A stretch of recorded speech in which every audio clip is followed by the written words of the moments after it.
Welcome to the lecture series on process integration. In the lecture number 2,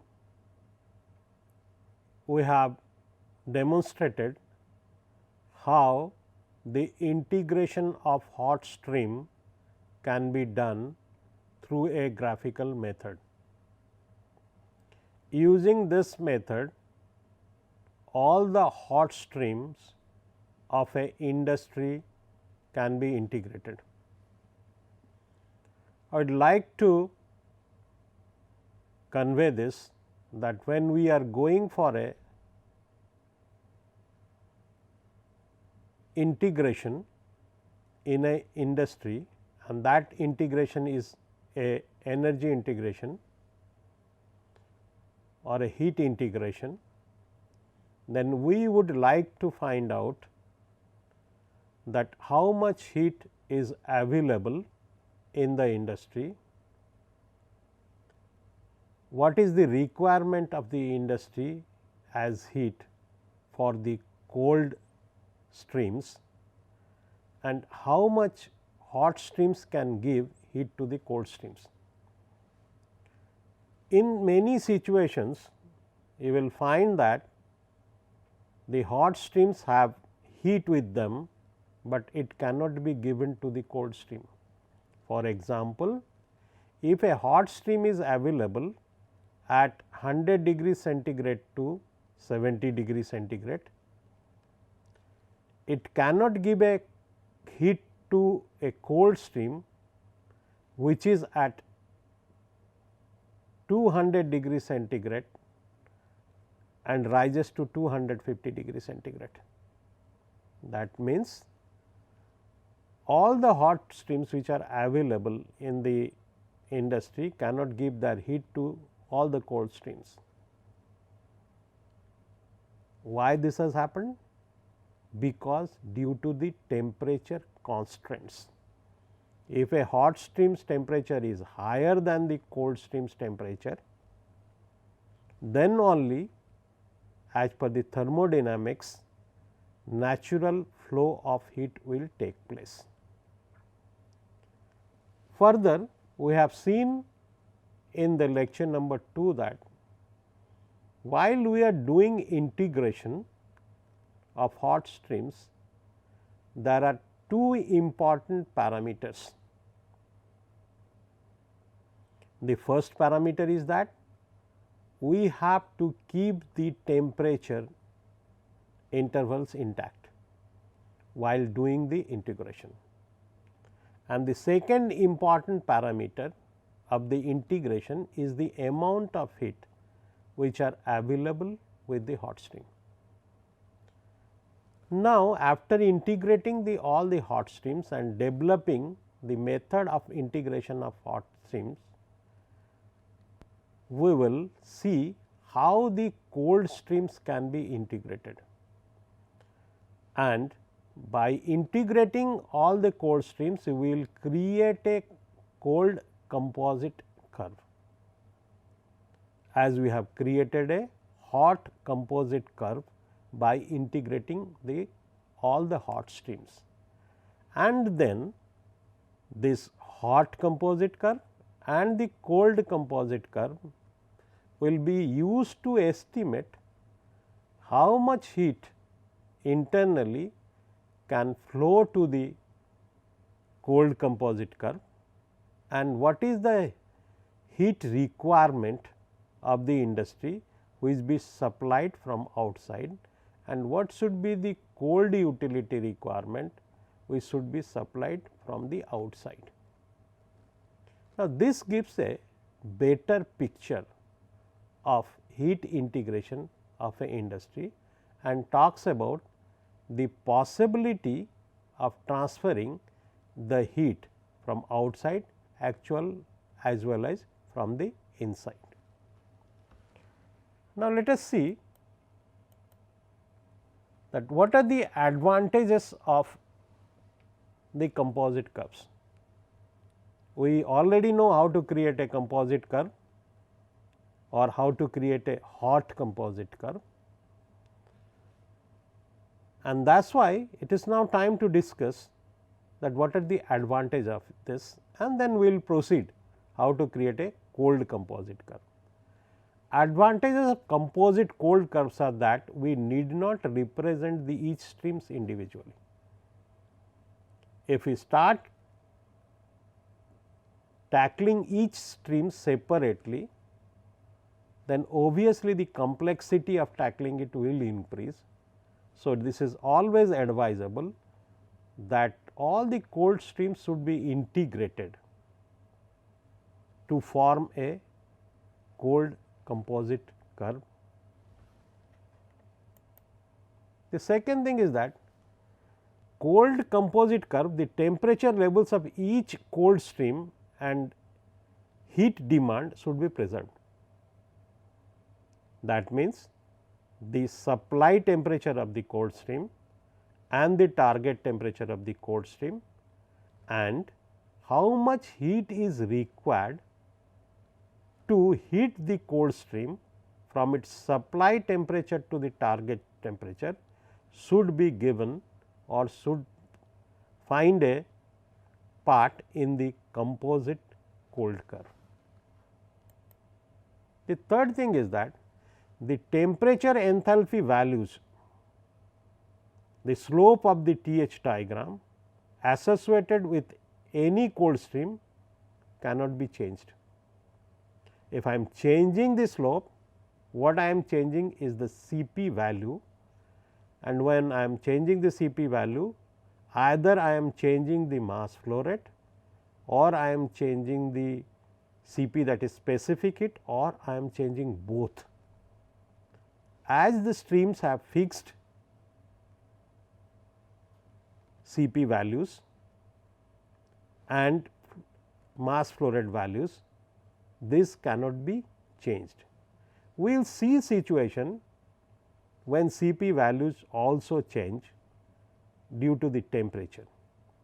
When a cold stream is undergoing temperature change, this may be possible in some of the cases that the Cp value will change, because the specific heat is a function of temperature. In such a case, when the change in Cp value is high, the TH diagram of the cold stream converts into a non-linear diagram. That means, it is not a straight line, and in those cases, in the lecture number 1, we have seen that we can approximate the non-linear lines into multiple linear lines, showing that in those temperature intervals there is not a considerable change in the value of Cp.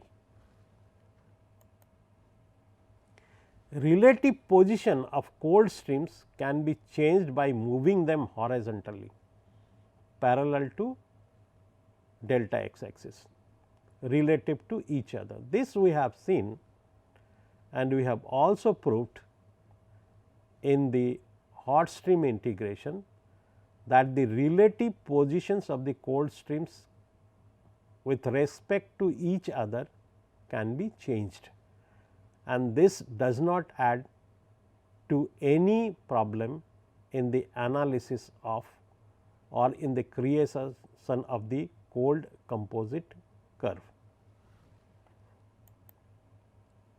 Within each temperature interval, the heat load of the stream are combined by moving this horizontally to produce a cold composite curve.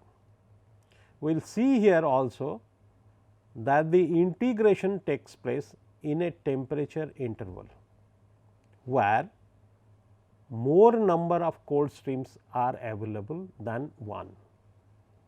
So, the integration takes place within a temperature interval, not between two temperature intervals, that we will see. Further, the cold composite stream within the said temperature interval has a Cp value, that is sum of the Cp values of individual streams present in that temperature interval, that we have seen for hot streams. We will see this for cold streams, and we will see that what is the mathematical background behind this, and we have given it in the lecture number 2. In a given temperature interval, the enthalpy changes of the cold composite curves is equal to the sum of the enthalpy changes of all those streams which are present in that temperature interval. This we have seen for the while we are doing integration of the hot streams to convert into a hot composite curve. The cold composite stream is a virtual single stream. This we should remember when we are converting all the cold streams into a cold composite stream. It is a virtual stream and it is not a single stream. It is composed of many streams, and in different temperature intervals different number of streams will be available in this.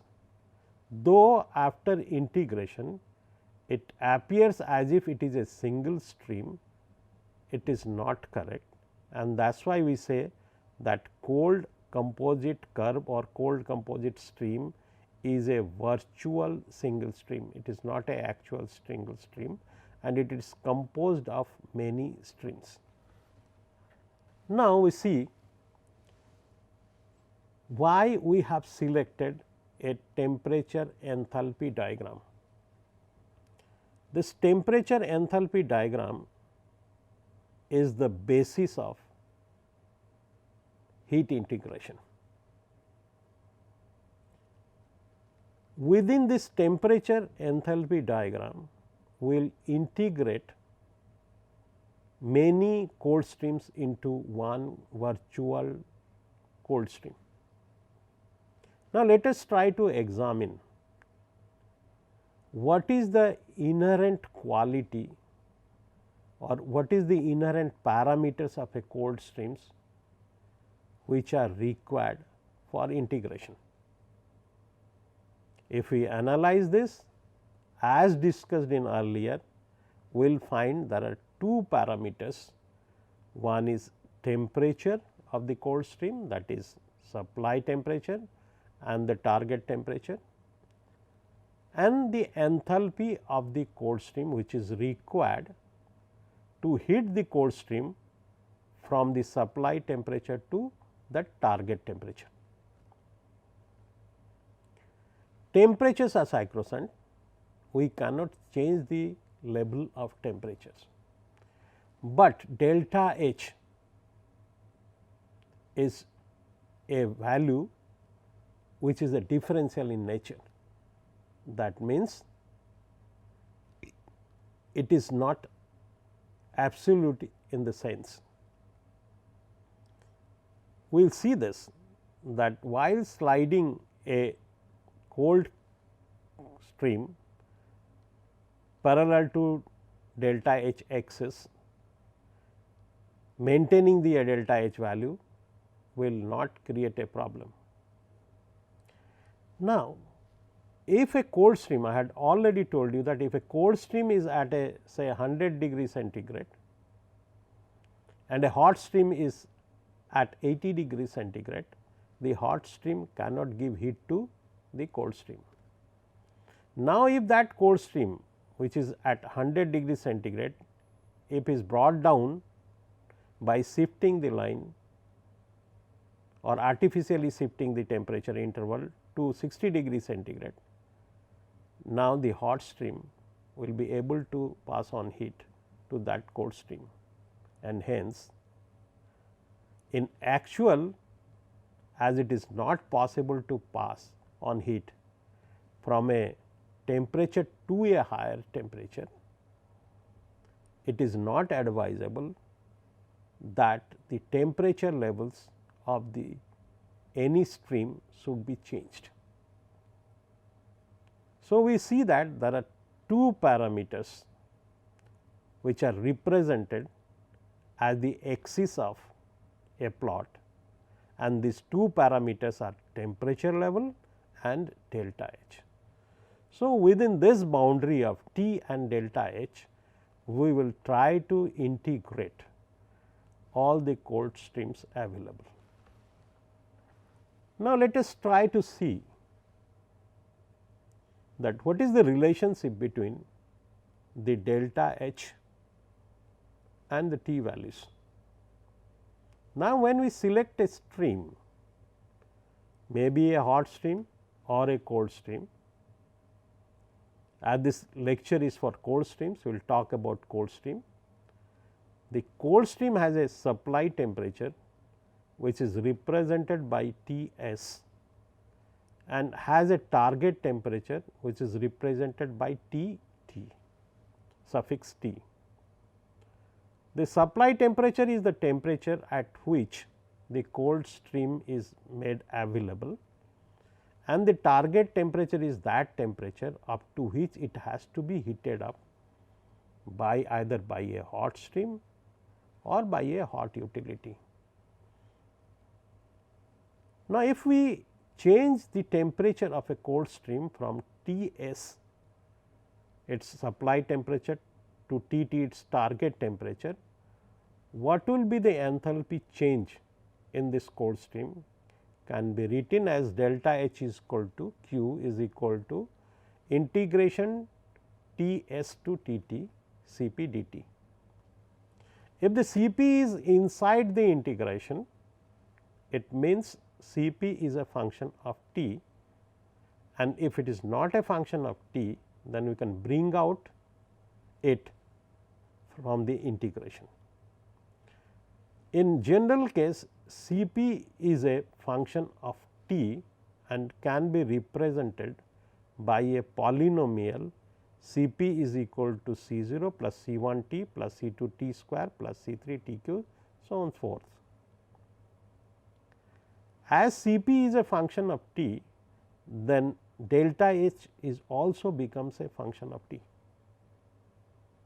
If C p is changing drastically or substantially with temperature, then the representation of the cold stream in the T H diagram will not be a linear line, it will be a non-linear line as shown in the graph. This is a non-linear line, it is a linear, it is not a linear line as C p is changing with temperature. However, this can be approximated to two straight lines, one from this point to this point and another from this point to this point, and a artificial temperature interval can be created, and we can break this cold stream into two parts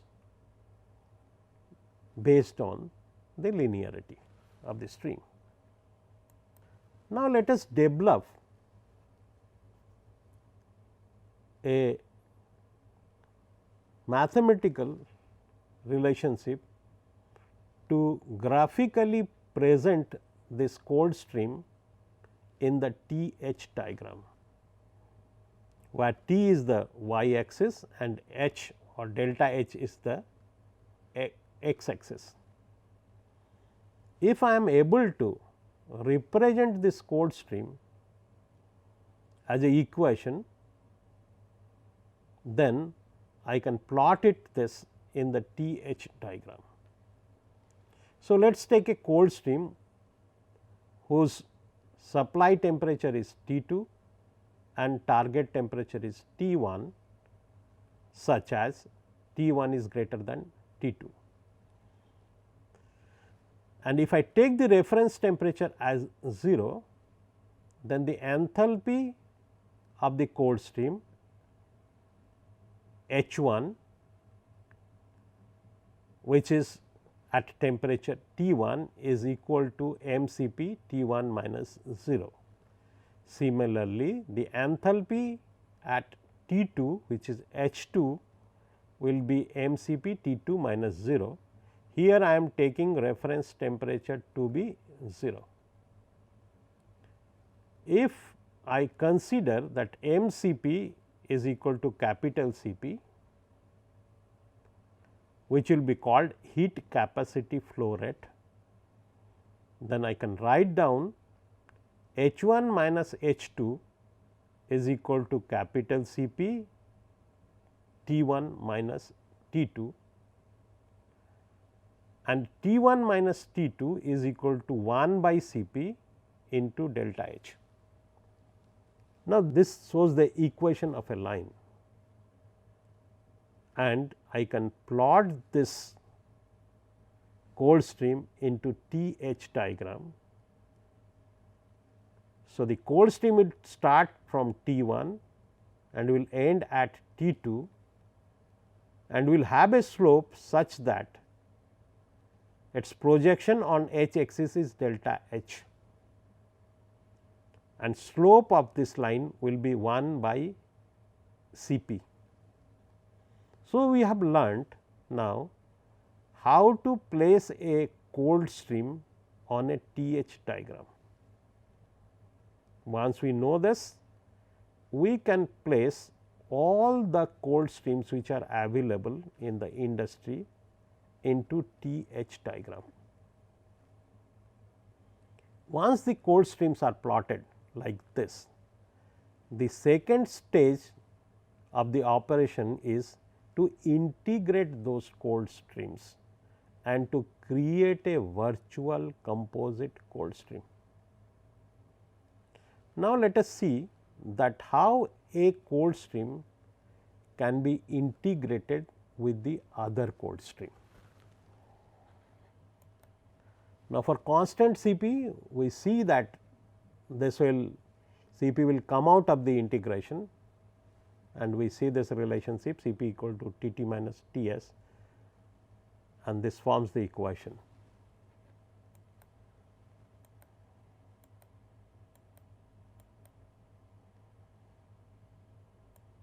After knowing how to place a cold stream in a TH diagram, the second job is to integrate it. Before we start integration, let us see the property of this TH diagram, that what it allows and what it does not allow. Now, in this figure, let us see there is a cold stream which starts from supply temperature T s to T t, where slope is constant, and it requires delta H amount of enthalpy to heat it from T s to T t. Now, if I translate this cold stream parallel to the delta H axis, then let us see whether this should be allowed or this should not be allowed. If it is changing the it is changing the important parameters associated with this cold stream when we are sliding this horizontally, then it should not be allowed. If it is not changing those not changing those important parameters or pertinent parameters, then we should allow this translation. Now, one by one let us check it.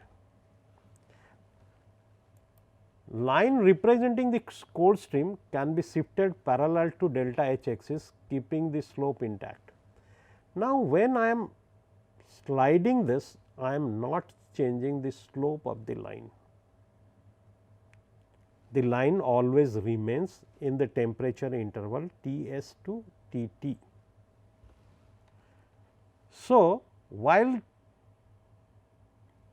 pushing it in the horizontal direction parallel to delta H axis, I should not change the slope. If I am not changing the slope, what I am not changing is the multiplication of mass flow rate and specific heat. As the streams which I am handling have a constant mass flow rate and a constant specific heat, because I am representing them as straight line,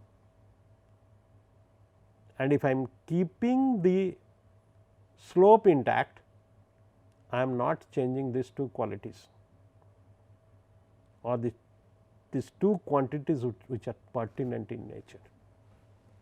The second thing is that the line should be within the bounds of the temperature T s and T t, because earlier I had told you that this T t and T s is sacrosanct. I cannot change this, because if you change this I will violate the second law of thermodynamics. The third is that during shifting of the line, slope is not changing, I had already proved. So, the mass flow rate and Cp values will not change. The temperature interval under which the cold stream is operating is also not changing. Now, if all these pertinent parameters, which are mass flow rate, Cp value, temperature interval and the delta H value is not changing with the sliding of this line, which represents a cold stream, if it is so, then it is allowed, because the pertinent parameters are not changing. So, due to the non variation of the values of Cp and temperature interval, the value of delta T is also not changing, and hence shifting of the cold stream line horizontally without changing the slope of the line and keeping the T s and T t intact is allowed. Let us see a second property, that whether the cold stream can be splitted or not. Now, this shows a cold stream which is operating in the temperature interval T 1 and T 3, where T 3 is the supply temperature and T 1 is the target temperature, and its slope is 1 by Cp.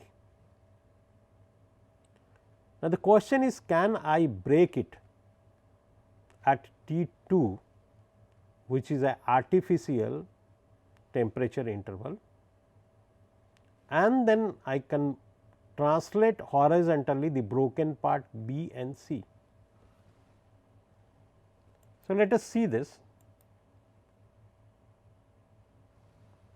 Now, if I do so, this is permitted, because I am not changing the Cp value here, and plus delta H 2 plus delta H 3 is equal to delta H 1, where delta H 1 is the enthalpy change when the cold stream moves from A to C, and delta H 2 the enthalpy change when it moves from temperature T 3 to T 2, which is A to B, and delta H 3 is the enthalpy change when it is moving from B to C. So, the addition of enthalpies of the A to B and B to C is H 1. So, combinedly these two streams have the enthalpy of the original cold stream, their mass flow rate and Cp is not changing, their overall temperature levels are not changing, only they are splitting into two streams. So, splitting a stream into two streams and horizontally shifting one part of the stream parallel to the x axis, what is h axis, is permissible. Let us see in the TH diagram, if a cold stream is shifted vertically, then what happens? For this purpose, we are showing a cold stream which supply temperature is T s and target temperature is T t.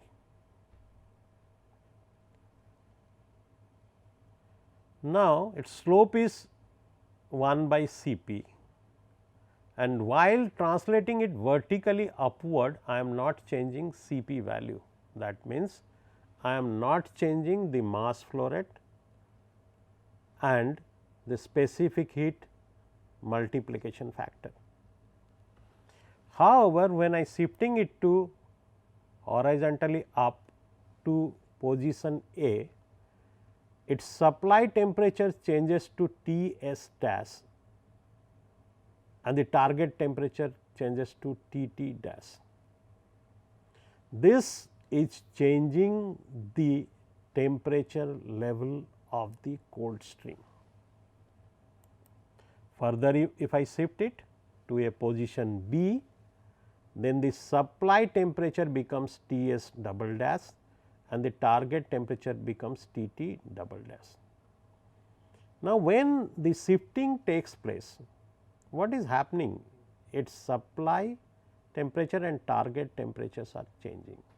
As I have told that temperatures are very pertinent parameters, are very important parameters, and we cannot shift them or we cannot change them in the pinch analysis, because it will violate the thermodynamics principles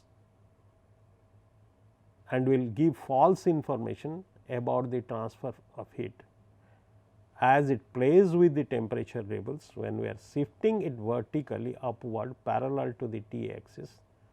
This such type of shifting is not permissible, and hence it is written that it is not allowed. Let us now try to learn how to integrate cold streams if they are more than one in a TH diagram. For that, we have taken a stream table where there are two cold streams. The first cold stream supply temperature is 30 and the target temperature is 150 and its Cp value is 2 and it is transacting a heat of 240 kilowatts. The second stream, which is another cold stream, has a supply temperature of 70, target temperature 120 and has a Cp value of 1.5 and is transacting 75 kilowatt. Now, how we are calculating delta H values? Delta H values are equal to the delta T into the MCP value. In this case, the calculation has been given 150 minus 30 into 2 is 240. Now, if these cold streams are being plotted in a diagram, then we see very clearly that from 30 to 70 degree centigrade only cold stream 1 is available. From 70 to 120 degree centigrade cold 1 and cold 2 are available, and from 120 to 150 degree centigrade only cold 1 is available. So, in the temperature level 70 to 120, there are two cold streams available, cold stream as well as cold stream 1 as well as cold stream 2. So, it offers me a opportunity to combine these two cold streams in this temperature interval 72 to 120. So, obviously, if I see the heat required by cold stream 1 from 30 to 70 degree centigrade is 80 kilowatt, and this can be calculated as 70 minus 30 into the Cp value 2, which comes out to be 80 kilowatt. However, in the temperature interval from 70 to 120, two cold streams are available, the cold stream 1 and cold stream 2. The change in enthalpy of cold stream 1 will be 120 minus 70 into 2, and the change in enthalpy of cold stream 2 is 75. So, for the cold stream number 1 it becomes 100, for cold stream number 2 it becomes 75. So, when we add them up it becomes 175. So, heat requirement in this interval 70 to 120 is 175, which is the requirement of both these streams in this interval. If we see the interval from 120 to 150, only cold stream 1 is available and the heat requirement is 60 kilowatt. So, this we have calculated by our calculation, and this should be reflected in the composite curve when we are integrating it through the composite curve. Now, if we place this cold stream 1 and cold stream 2, we are taking this, and if we want to integrate this within the temperature interval of 70 to 120, we see from temperature interval 70 to 120 both streams are present. So, integration will be done in this temperature interval.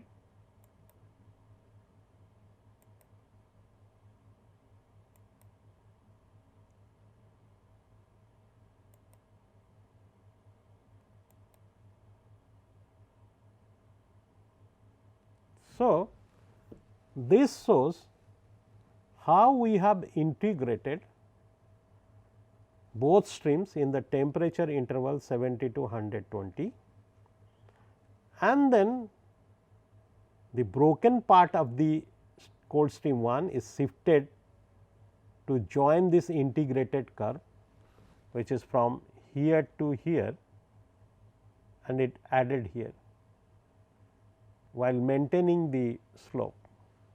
Now, this total curve is the cold composite curve, and if we see here from 30 to 70 only cold 1 is present here, from 70 to 120 cold 1 and cold 2 are present here, that means 2 streams are present here, and from here to here, that is 120 to 150 only one stream, that is cold 1 is present.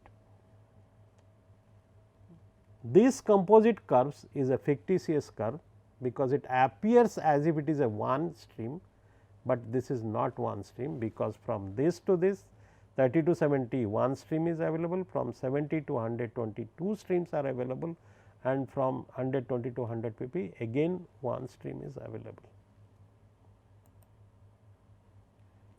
And the overall enthalpy from here to here is 315, which is the summation of these two enthalpies 240 and 75, and this interval where integration has taken place 70 to 120, the overall enthalpy is 175, which was calculated by us earlier.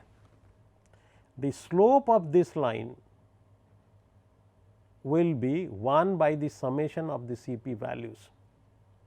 The summation of two Cp values is 2 plus 1.5 is 3.5. So, the slope of this integrated line will be 1 by 3.5. So, this is the required composite curve.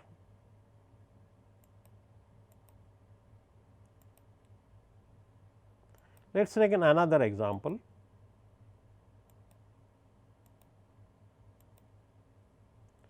We have two cold streams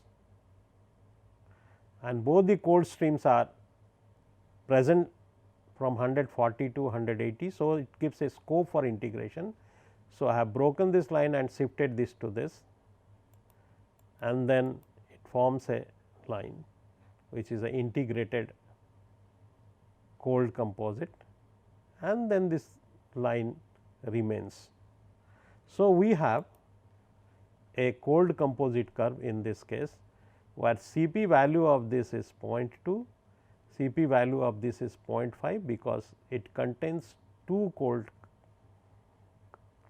streams and again from here to here it contains 1 cold streams whose Cp value is 0.3. Let us take a 4 stream problem where we have 4 cold streams, cold 1, cold 2, cold 3 and cold 4, and we can have a temperature interval plot. So, cold 1 is from here to here, cold 2, cold 1 is from 30 degree to 150, cold 2 is from 70 to 120, cold 3 is from 35 to 60 and cold 4 is from 130 to 200. If we see this, we find that in this temperature interval 130 to 150, cold 4 is present as well as cold 1 is present. So, there is a scope of integration in this temperature level. In this temperature level 70 to 120, cold 1 is present as well as cold 2 is present, and hence there is a scope of integration here. And in this region 35 to 60, cold 1 is present and cold 3 is present. So, there is a scope of integration here. Now, if we do the integration mathematically, we find that the delta H values which are available from 150 to 200 is 175. From 130 to 150 there are 2 cold streams. If I add the delta H values of these 2 streams, it comes out to be 40 plus 70 is equal to 110. From this 120 to 130 only cold 1 is available, its delta H is 20. From 70 to 120 2 streams are available, cold 2 and cold 1, its integrated value is 100 plus 200 300, and from this 60 to 70 only cold 2 is available, its cold 1 is available, cold 1 is available, its enthalpy is 20, and from 35 to 60 cold 1 as well as cold 3 is available, its combined delta H is 125, and from 30 to 35 cold 1 is available, its value is 10, enthalpy value is 10, and when I add them up it becomes 760, and if I add all this 4 it becomes 760. So, it shows that a integrated cold stream will have the same enthalpy of the all the cold streams which are available for the integrations.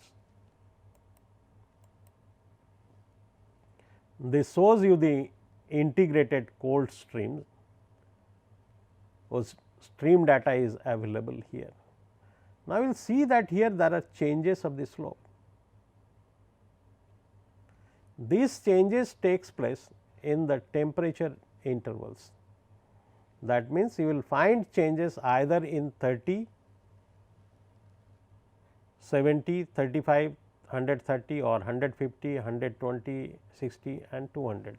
That means, this change in slope will occur where the supply or the target temperature of a cold stream falls.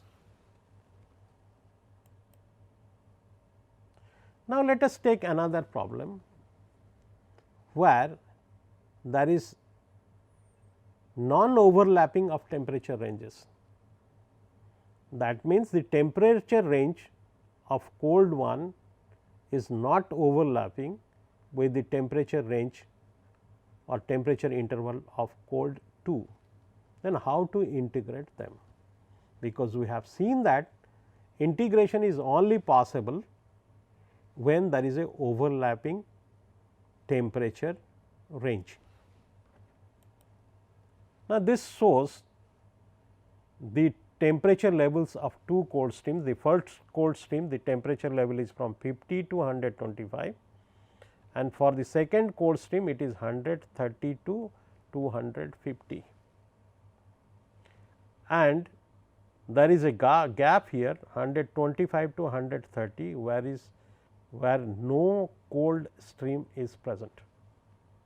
Now, if I want to join these 2 cold streams and form a composite curve, how do I go? We will see that if such a situation has arrived in which the temperature levels under which one cold stream is operating and the temperature levels under which the second cold stream is operating are not overlapping with each other. Now, how to tackle and convert this into a composite curve. So, in that case what we will do? We will shift the cold 2 to this point and then join the target temperature and the supply temperature of cold 2 with the target temperature of cold 1 with a vertical straight line. When I am joining it with a vertical straight line, the delta H value of this straight line, which represents a fictitious cold stream, is 0, and hence I am not changing the enthalpy balance of the whole system. If I am not doing that, then it is permissible, because this stream which joins 125 to 130 is a fictitious cold streams having delta H value equal to 0. So, the overall composite curve is now from here to here, then here, and then from here to here. So, this represents the overall composite curve of two cold streams which are non overlapping in nature in that temperature range. This is references, and then thank you.